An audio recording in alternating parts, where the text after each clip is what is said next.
Bem-vindo ao Café com Cavanha. Estamos com Cláudio Makarovski, Head de Óleo e Gás Sales da Siemens e presidente da ABS Petro. Bom dia, Makarovski. Bom dia, Cavanha. Obrigado mais uma vez pela oportunidade. Um prazer falar com você. É a segunda vez que nós temos uma gravação, né? Isso, exatamente. Bem há um ano atrás. FPSO digital, Makarovski. O que é exatamente isso? Que variáveis estão contidas nessa expressão FPSO digital? Então, essa palavra digital está na moda em função da indústria 4.0, lançada na Hannover Messe em 2012. Se a gente for olhar o que significa realmente a indústria 4.0, essa semana eu tive a oportunidade de falar sobre isso em dois eventos, na Cotec 2019 e na Rio Automação, que terminou ontem. E o comentário que eu fiz foi o seguinte: a indústria 4.0 foi uma coisa encomendada pelo governo alemão, pegou 900 milhões de euros e ofereceu para 12 empresas, falando, me inventa alguma coisa, mas por favor, breca o chinês. Eles estão chegando muito rápido com produtos no mercado, e se a gente olhar o quanto que gera de revenue, bens de consumo, é pelo menos 100 vezes maior do que a indústria de petróleo. Então, obviamente, que o pessoal focou manufatura para justamente conseguir competir com os asiáticos.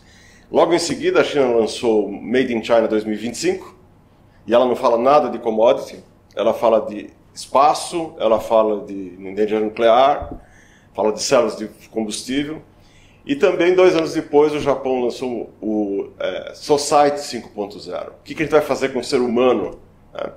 E aí, durante a OTC, o mês passado, não, esse mês ainda, no começo do mês, na abertura nós tivemos a oportunidade de assistir uma palestra de um dos autores do livro O que fazer quando as máquinas fazem tudo. E aí ele cita uma coisa muito interessante. Ele fala o seguinte: a base da digitalização, que é o Big Data, o Analytics, processamento em nuvem, blá, blá, blá, vem de dados estruturados. E por incrível que pareça, a indústria de petróleo, além de ser a que mais usa dados desde a sísmica, é também a que tem os seus processos mais instrumentados e mais automatizados. Essa é a base da digitalização. Por quê? Porque quem me fornece os dados estruturados são as medições e os estados dessa medição. Se ela está em boa condição ou não está em boa condição. Então, hoje, eu já posso dizer o seguinte: eu posso ter um FPSO que eu não dependo do GPLAT para dar chicotada e garantir a produção e o desempenho dos equipamentos. Eu posso monitorar uma plataforma fixa ou um FPSO a 1.000 km de distância, monitorando KPIs. E através do conceito também trazido pela indústria 4.0 dos gêmeos digitais, eu consigo trabalhar simplesmente monitorando ativos e fazendo previsões. Então eu consigo, como a gente viu essa semana, a MODEC apresentando o sistema de Big Data Analytics que eles implementaram aqui no Brasil em 7 plataformas e 2 plataformas em Gana, onde eles conseguiram antever a falha de uma bomba em função do acompanhamento do desempenho dessa bomba. Quando eles abriram, realmente o selo estava danificado e ele ia engripar em poucos dias depois. Então, predição. Esse é o ponto mais forte. Então, um FPSO digital, ele precisa nascer no pré-FEED. Você me pergunta, posso transformar um FPSO convencional em digital? Sim, eu consigo colocar muito das ferramentas em cima, porque o que eu disse, a base está lá, que é a automação. Mas o ideal é que ele seja concebido no pré-FEED, já pensando em ser digital. Porque senão se torna um caminhão com motor de F1, é isso? Exatamente, mesma coisa. Tá? Você falou muito bem. Um exemplo. Eu venho da área de automação, você sabe disso, e quando chegaram os PLCs, os sistemas digitais, a gente tinha que configurar esses bichos que até para a gente eram estranhos à época. E a coisa que mais dá trabalho é digitar tag. E na vida útil de um empreendimento, o tag de um instrumento ou o tag do equipamento, ele é redigitado milhares de vezes. No datasheet, no PNI, na configuração do PLC, na configuração do supervisório, no gráfico, no relatório, etc. Hoje tem ferramenta que você faz isso uma única vez. Ele transporta isso até o final da vida útil do equipamento. Você falou em KPIs, né? quais são as variáveis principais que são monitoradas, geridas e atuadas à distância? Então, hoje eu consigo, como a riqueza de dados é muito grande e a gente não usava esses dados, e com as ferramentas hoje baratas, né, de acesso, banda, arquivo e processamento, e também processamento em nuvem totalmente seguro, ficou fácil usar essas ferramentas. Então, antigamente, um instrumento custava, um transmissor de pressão, custava $3.000. Hoje eu consigo comprar um sensor de pressão por menos de 100. Então, a desculpa de que eu não tenho dado não existe mais. Agora, o que fazer com esses dados? Então, por exemplo, hoje eu consigo monitorar a curva de desempenho de uma bomba comparando ela com a curva de projeto, o famoso BEP lá. Essas bombas, às vezes, a maioria delas tem um backup. E aí eu consigo checar se o backup não está funcionando melhor, teoricamente, do que a principal. E chavear para outra e automaticamente emitir uma ordem de compra e etc. Então, quais são os KPIs utilizados? São os típicos de produtividade. Pressão, temperatura, vibração, concentração, gás. Vibração, exato. Nós mostramos, só como um exemplo, um parceiro que desenvolveu, ele colocou inteligência numa válvula em on-off. Uma válvula simples, uma válvula de 2 vias. Ele colocou ali dentro 2 sensores de pressão, a montante e a jusante, dentro do corpo da válvula. Colocou um acelerômetro 3D, colocou um sensor de temperatura e um microfone. Então, o que o autor do livro, aí, Quantas Máquinas Fazem Tudo, que nós vamos fazer, ele diz o seguinte: quando você coloca um sensor hoje numa planta, você criou um efeito halo em volta dela. Ela pode te dar muito mais informação do que simplesmente o valor da variável. E essa válvula, então, o que ela faz? Se ela sente que o sensor de pressão, a jusante, está caindo a pressão, ela tem condição de exercer uma lógica, abrir o atuador e mandar mais pressão para a jusante. Se algum equipamento ou entorno, por exemplo, você com certeza já teve um Fusca e mandou verificar o rolamento da roda só pelo barulho. Então, se ele descobre um ruído diferente, o microfone avisa, dá uma olhada, pode ser uma peça solta. E se essa peça gera um desbalanceamento e gera também uma vibração, o acelerômetro pega. Se tiver um incêndio em volta, o aumento de temperatura do sensor que está dentro do corpo da válvula também toma. Então, percebe? Agora é só usar a criatividade. As ferramentas a gente já tem, as informações a gente já tem, só tem que usar. E por incrível que pareça, 90% é um número alto, mas é esse mesmo. Tá? Assim, da minha experiência. Das inteligências que estão instaladas nos FPSOs não são utilizadas. Deixa eu resgatar um ponto que você tocou que me interessou. Quer dizer, a engenharia, desde o conceito, básica, detalhamento, montagem, até descomissionamento, sei lá como é que a gente considera isso tudo, tem que ser digital no começo, senão vai haver perda. E conectando essa pergunta, como é a conexão disso com as outras coisas? Quer dizer, tanto com os shuttles que aliviam, portanto, para frente no processo produtivo, como antes, o subsea, poço e todas as outras coisas. Então, hoje surge já um novo nome. Já não é mais Indústria 4.0, mas é Integration 4.0, por exemplo. Todas as disciplinas têm que estar integradas. Então, nessa semana, durante a Rio Automação, nós vimos a apresentação da Modec, nós vimos a apresentação da Hanion, nós vimos a apresentação da Aveva, lá com a ADNOC, onde ela integra todos os ativos da ADNOC, todos os poços, todas as plataformas, todas as tubulações, numa única sala. É uma sala enorme, um videoall enorme, onde o operador pode tocar ali e querer saber exatamente naquele instante o que está acontecendo no poço que está no outro lado da África, por exemplo. Tá? Tudo isso é possível. Porém, essa concepção tem que realmente vir da origem.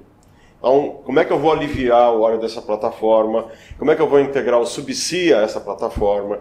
E agora nós já estamos discutindo como integrar o reservatório com o topside. O reservatório muda. Por exemplo, Marlin 1 e Marlin 2 agora que está sendo cotado para substituir 7 plataformas do campo de Marlin. Por que isso aconteceu?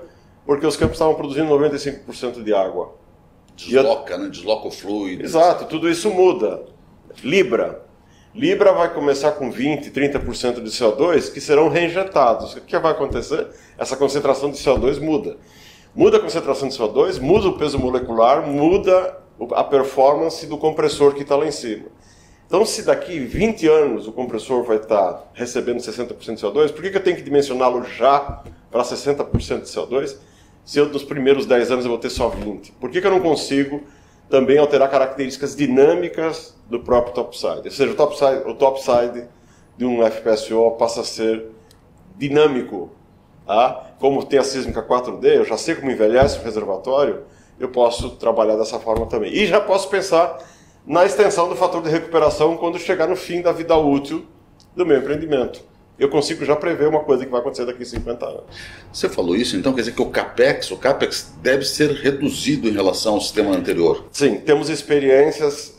Foi feito um case no Mar do Norte com esse conceito, tá?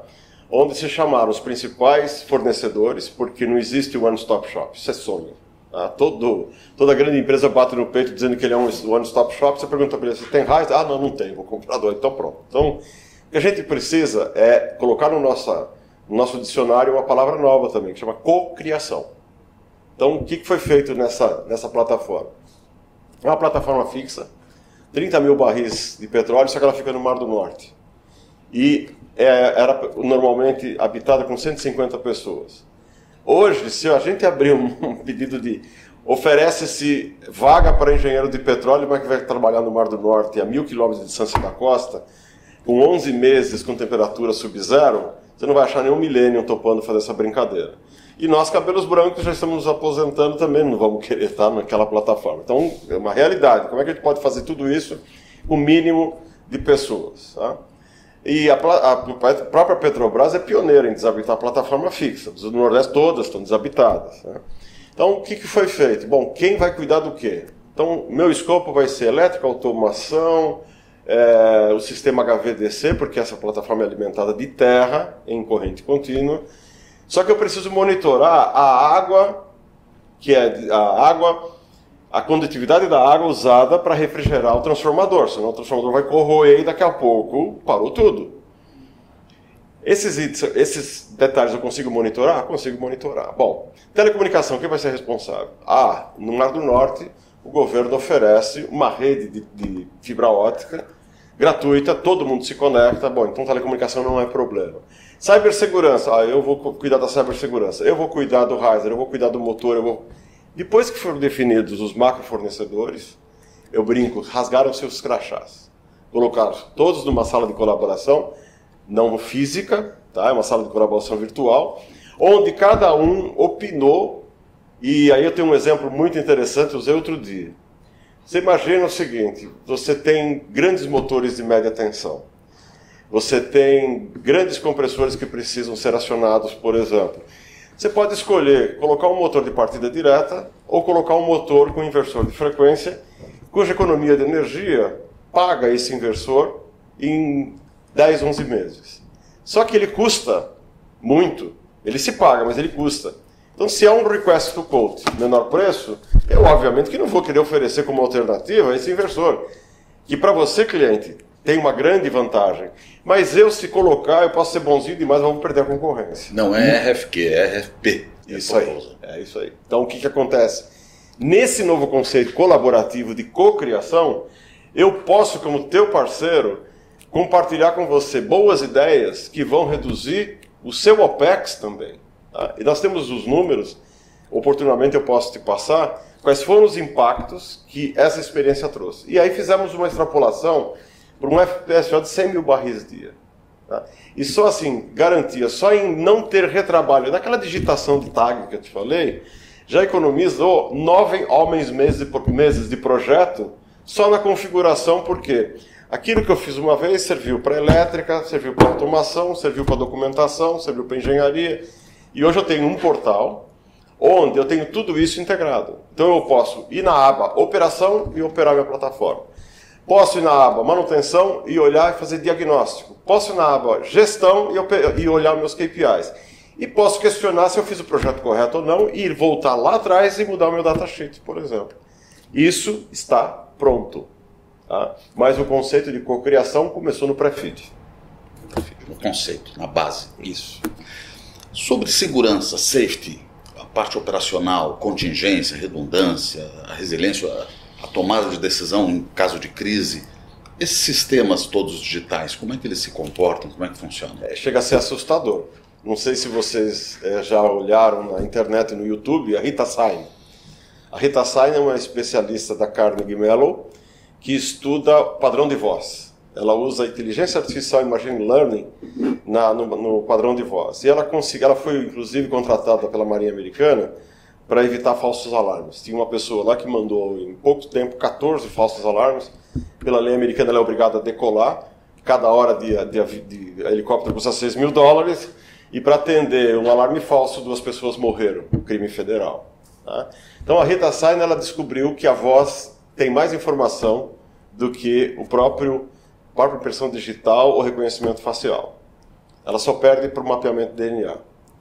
Então ela começou a estudar isso, e esse filme é muito engraçado, porque com 10 milissegundos de gravação, ela conseguiu saber a altura, peso, cor da pele, origem, em que lugar que a pessoa estava, se era um lugar fechado, com muito metal, que tinha parede de vidro. A pessoa estava aprendendo ainda a usar o que ela usou, para operar o que ela usou para dar um alarme falso.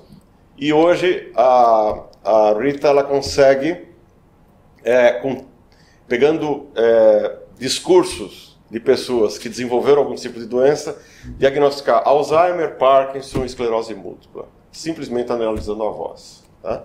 Então, se a inteligência artificial chegou nesse grau de sofisticação, hoje nós apresentamos, inclusive, isso ontem no Cotec, com um parceiro também de co-criação, tá? Onde se cria um ecossistema e as boas ideias são apresentadas ali, depois são vendidas. Onde, utilizando inteligência artificial, a gente consegue mapear, e também baseado na API 581, que fala de risco, qual é o estado da chapa do costado de um navio. A espessura de uma tubulação, das paredes de uma tubulação. Consigo também olhar uma plataforma fixa, como é que eu posso reparar a parte que já está danificada, já saio com um projeto e uma lista de compras do que precisa. Através de uma foto de uma área corroída, cheia de craca marítima ali, eu consigo calcular e também soltar uma ordem de fornecimento, de cotação, quantos litros de tinta eu vou precisar, de primer, etc., para tratar aquilo ali. Isso já está pronto, isso está sendo aplicado, e os fabricantes de FPSO estão começando agora a colocar isso no seu projeto conceitual.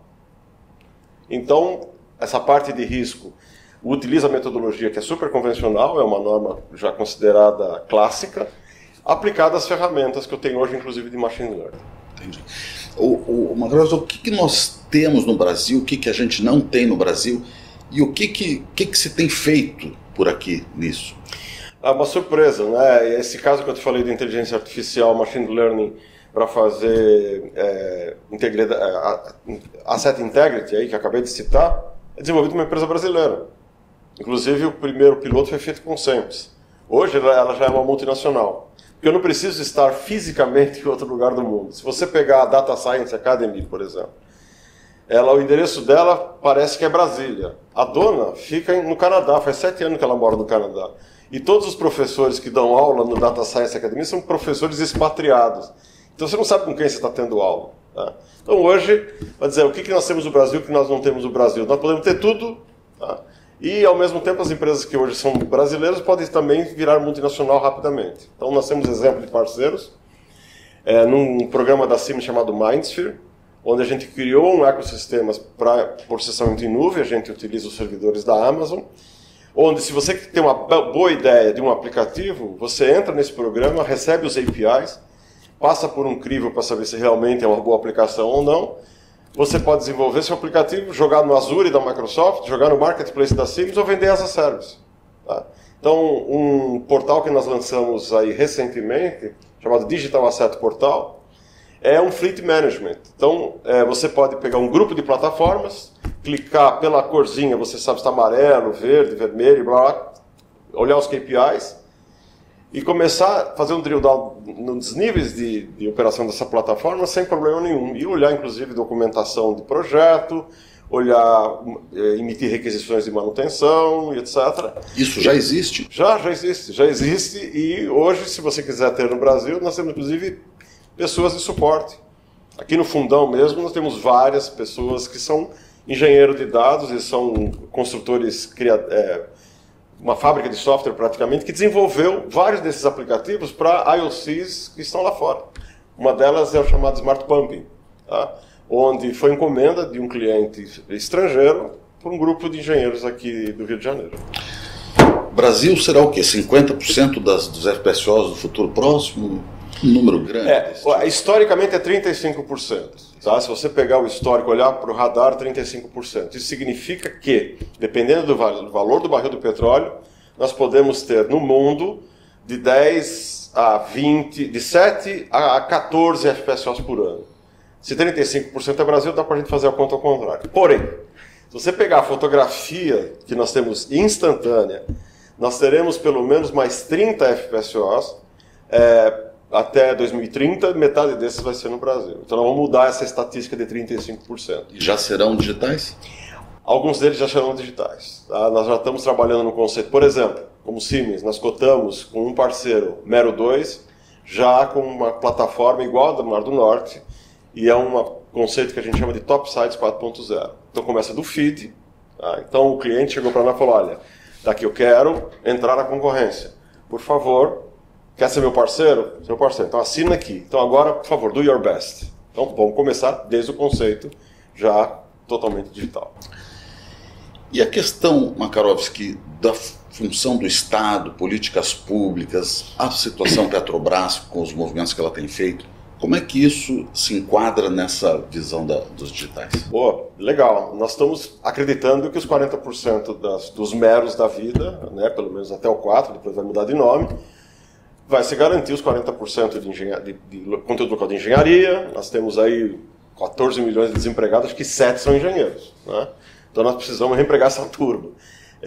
Os 40% de equipamento.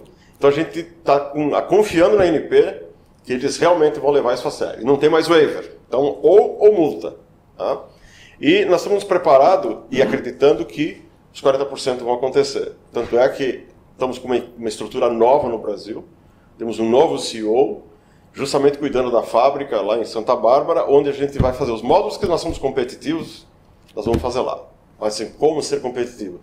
Sem o Repetro, a gente não seria competitivo, a carga tributária é muito grande. Então, com essas mudanças que estão vindo pela frente, é possível até que o Repetro perca seu sentido, se houver uma real abertura da economia como tem sido prometido. Baixar o imposto de carro de 35% para 4%, eu vou começar a importar um carro que eu gostaria que não tem aqui, por exemplo. Né? Então, hoje, nós somos competitivos internacionalmente? Sim, somos. A gente apresenta uma proposta só. Tá? Fabricado em Santa Bárbara, com equipamentos elétricos fabricados em Jundiaí, ou em Batam, na Indonésia. Ganhamos P-71, que agora teve uma situação fatídica aí. A parte elétrica foi comprada da Siemens China, porém produtos fabricados em Jundiaí. Então nós somos integrados. Agora, o que a gente precisa? A gente precisa da previsibilidade, nós temos os leilões, etc. Entre o leilão e eu receber um contrato pode demorar até 10 anos, né? E aquela lacuna de 5 anos sem leilão afetou bastante, mas agora a gente está ganhando um novo momento. Mas isso é pouco. Nós temos que olhar os nossos vizinhos aqui, como Guiana, que já está na 4ª plataforma de LISA 4 já. Nós temos a Argentina indo para o offshore, nós temos o Caribe colombiano também indo para o offshore, nós temos Equador e a semana passada Cuba está desafiando a gente a investir no offshore lá em Cuba. Por que a gente não vira realmente um polo de exportação para esse pessoal? Para isso a gente precisaria de um pequeno incentivo, que era a origem do PDFOR. O Brasil Energia hoje fez uma reportagem sobre isso, que o PDFOR surge novamente e parece que ele vai ser regulado e agora já sobre o crivo da ANP, né, como gestora, e vai ganhar velocidade. Qual é a vantagem? Que eu consigo criar volume para exportação. E as IOCs ficam mais confortáveis. No seu timeline, por exemplo, o que aconteceu com o Búzios 5. Teve um ganhador que depois não conseguiu performar, perdeu-se quase um ano na contratação de Búzios 5, ainda não aconteceu 100%. Esse pessoal pode dizer o seguinte, olha, pelo timeline para manter o first oil, a Petrobras pode decidir que já que ela é dona 100% da seção onerosa, eu gostaria de trazer tudo de fora. Tá? E ela vai, vem cá, mas tem lá 27% ou 25% de conteúdo local, você vai furar você vai pagar multa? Ele falou, não. Eu exportei para vários outros lugares, eu tenho isso como crédito, eu posso compensar. Então seria Não uma penalização, mas seria uma bonificação para quem tem desempenho e para quem consegue realmente ser competitivo internacionalmente. Então, agora, a Bespetro e a composição das companhias da Bespetro são, obviamente, muitas estrangeiras, com funções no Brasil. A pesquisa, a colaboração, tudo isso consegue funcionar com essa visão Brasil? Então, nós estamos agora numa fase bastante avançada de negociação, vai ter a audiência pública novamente, aí, liderada pela ANP, que é um pleito nosso antigo. Instituições privadas de pesquisa, desenvolvimento e inovação terem acesso à verba de participação especial, verba da ANP e da ANEEL. A ANEEL já resolveu esse problema, agora nós estamos com conversa, inclusive tivemos um debate essa semana na Rio Automação, liderada pelo professor Renaud, da ANP, para ver se a gente avança nisso. Nós já temos algumas flexibilizações que me permitem fazer alguns estudos, protótipos, etc., utilizando essa verba. Por que eu digo isso? Porque o Brasil perdeu muito da credibilidade. Vamos ver o exemplo do Parque Tecnológico do Fundão. Aquilo foi construído, prometendo-se ter acesso a essa verba, mudou-se a regra e eu tenho, por exemplo, 900 postos de trabalho com notebook, com cadeirinha, mesa, infraestrutura de rede, telefone, restaurante, subutilizado. Tanto é que nós estamos agora pensando em colocar uma aceleradora de startup lá, em parceria com o Hugo do Itaú e etc., para lotar aquilo ali de gente. Eu falo, mas o que tem a ver isso uma coisa com a outra? Porque as minhas verbas de pesquisa e desenvolvimento, como todos os colegas aqui da Bespetro, que são multinacionais, eu tenho disputas. Eu tenho um budget que eu tenho que brigar com o mundo inteiro. E aí eu falei da perda de credibilidade. Então, quando a gente começa a levantar a mão, olha, eu preciso de 5 milhões para fazer um teste de tanque de um novo conceito de RU integrado, blá, blá, blá, filha, desculpa, mas eu tenho outras prioridades. Tá? Então, aí se eu falo, olha, eu tenho uma vantagem.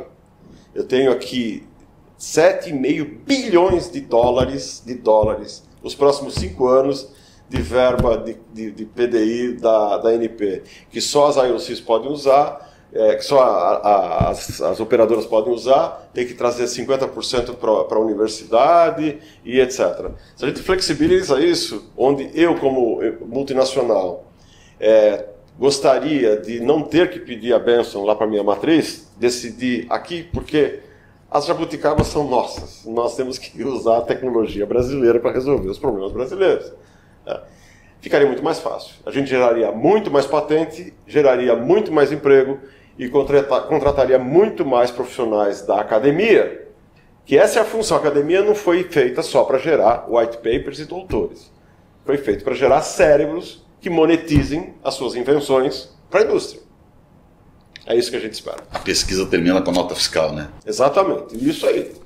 Não com diploma. Para finalizar, você é otimista? Sou otimista, bom, primeiro, corintiano, né? Eu fiquei 20 e tantos anos esperando ganhar um campeonato, né? E hoje poder brincar com o Palmeiras não tem mundial, legal, né?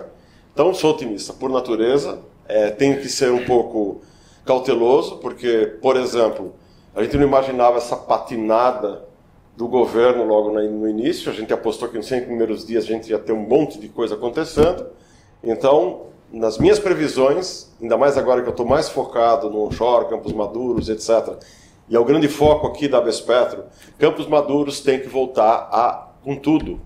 Investimento em Campos Maduros, aumentar o fator de recuperação. Vamos parar de ser medíocre de 24%, sendo que o mundo é 35%.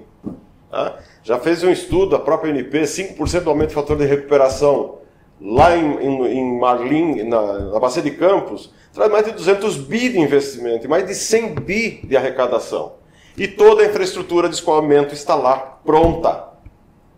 Ah, mas o pré-sal tem alta produtividade, etc. Porém, nos Campos Maduros que eu conseguiria injeção na veia de investimento e geração de emprego e renda imediato. Não é uma coisa ou outra, é uma coisa e outra. E outra, exatamente. Então, nós temos agora uma iniciativa do Rio de Janeiro, o deputado Cristino Áureo conseguiu lançar, dia 22 de maio, a Frente Parlamentar, a FREPER, a Frente Parlamentar do Petróleo, FREPER, Frente Parlamentar do Petróleo e Renováveis, ele colocou o R lá na frente, onde mais de 200 deputados faz parte desse grupo. Nós esperamos poder também contribuir, nos colocamos à disposição, e ficou muito claro para esse grupo que Campos Maduros pode salvar a economia do Estado e até do Brasil. Tá? E o último passo que você não me perguntou, mas que eu também sou otimista, é que a lei do gás se desenrole rapidamente. Nós precisamos ter gás barato, tá? Nós precisamos ter acesso, e tem várias pesquisas, hoje nós consumimos 90 milhões de metros cúbicos por dia, nós podemos passar para 230 em 5 anos. Aí algumas modificações políticas, voltando ao lado político, né, de políticas públicas, por que a gente só liga as térmicas a gás quando os reservatórios estão baixos? Por que a gente não consegue colocar ainda geração térmica na base? Contínua. É isso aí. Tá bom. Queria agradecer, Cláudio Makarovski, pelo papo, pela conversa, pelo tempo. Muito obrigado. Foi um grande prazer e conte sempre com a gente. Bem-vindo sempre aqui na Bespetro. Obrigado. Obrigado. Bom dia a todos.